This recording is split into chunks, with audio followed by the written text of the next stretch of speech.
Hey everybody, this is TJR, and just doing a follow-up video to the video that I released some time ago regarding the differences and similarities between the Ed Sheeran song Photograph and the song released by Matt Cardle called Amazing. And I did an analysis of those two songs, I should say, a while back. And now, of course, recently the lawsuit has come to an end. And the two parties have settled out of court. Songwriters Thomas Leonard and Martin Harrington, who wrote the song Amazing, were suing Ed Sheeran and not Matt Cardle, the artist who recorded the song. I want to make that very clear here. So both parties have settled out of court. The settlement is not being made public, and that's probably as it should be.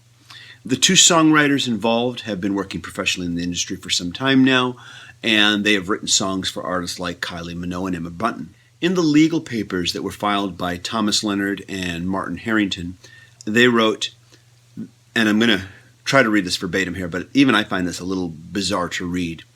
This copying is, in many instances, verbatim, note-for-note copying, makes up nearly one half of Photograph, and raises the case to the unusual level of strikingly similar copying. In my video, after I took it apart, I said it's the chorus, and that's really where it is. The verses, I think, are completely different.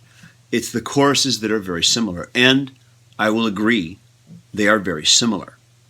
Now, I've seen some comments on my channel from this video where people have said, why would anybody deliberately do this? Why would anybody go to the effort of taking a song, changing the keys, adding some other stuff to the verse, and keeping the chorus when it could cause problems? I really doubt that Ed Sheeran and his songwriting partner, who is in the band Snowblind, and I'm sorry his name escapes me right now, apologize for not knowing his name off the top of my head, when they wrote Photograph, I doubt there was any deliberate intent. Hey, let's copy this song Amazing. Nobody will ever know. A runabout. I'll steal it! No one will ever know! I kind of doubt that. There's always the possibility, of course, that they heard the song at some point, or one of them heard the song.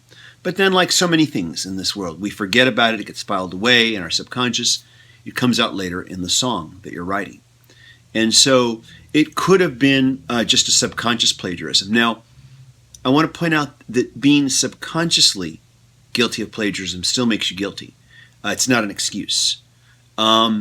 It could also just simply be pure musical coincidence, and this does happen, where we have just these coincidences. However, though, that doesn't absolve you of plagiarism.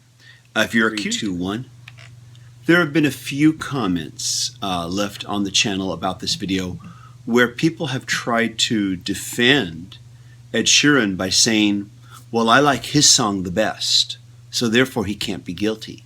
Or the difference between Amazing and Photograph is that Photograph is a classic and Amazing is a piece of crap. And your opinion is completely subjective. Your opinion has no basis on anything to do with whether or not anyone is guilty of plagiarism. It doesn't matter which song you like better. It doesn't make you any less guilty of plagiarism or any more guilty of plagiarism. Now, do I think this was a frivolous lawsuit without any merit? No. I'm not saying that Ed Sheeran was guilty with that statement. I'm saying I think it's not. I'm saying I think it does have merit. It's not a frivolous lawsuit. There are tremendous similarities between these choruses. They sound a lot alike. And if I had written Amazing and I'd heard Photograph, I too might think, hey, wait a minute. I think you copied me. Do I think they should have just hit him with a lawsuit? Not necessarily. Like I said, I really, really doubt that Ed Sheeran would have just deliberately copied it. He doesn't need to. And no songwriter really wants to. Songwriters want to be original. I'm of the mind that it was just simply either a subconscious plagiarism or a simple case of coincidence.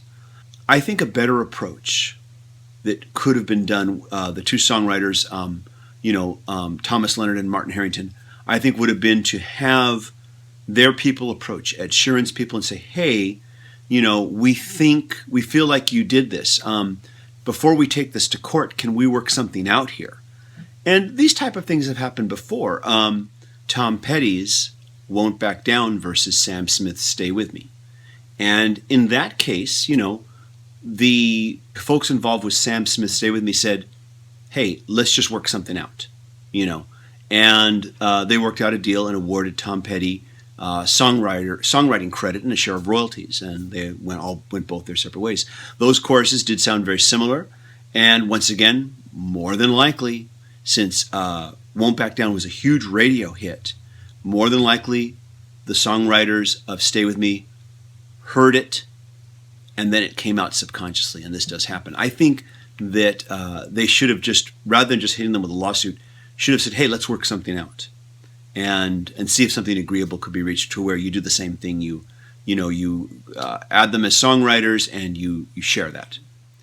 A lot of people have asked me to do more videos like this, and initially I thought I would only do it if there was like some kind of lawsuit that was brought up, but maybe I'll just do it even if there isn't a lawsuit. It might be an interesting exploration. At any rate, though, thank you everybody for all your comments on all of this. And what do you think now that it's over, now that it's been settled? What are your thoughts? Be looking forward to hearing what you have to say. Thanks for watching. Bye-bye.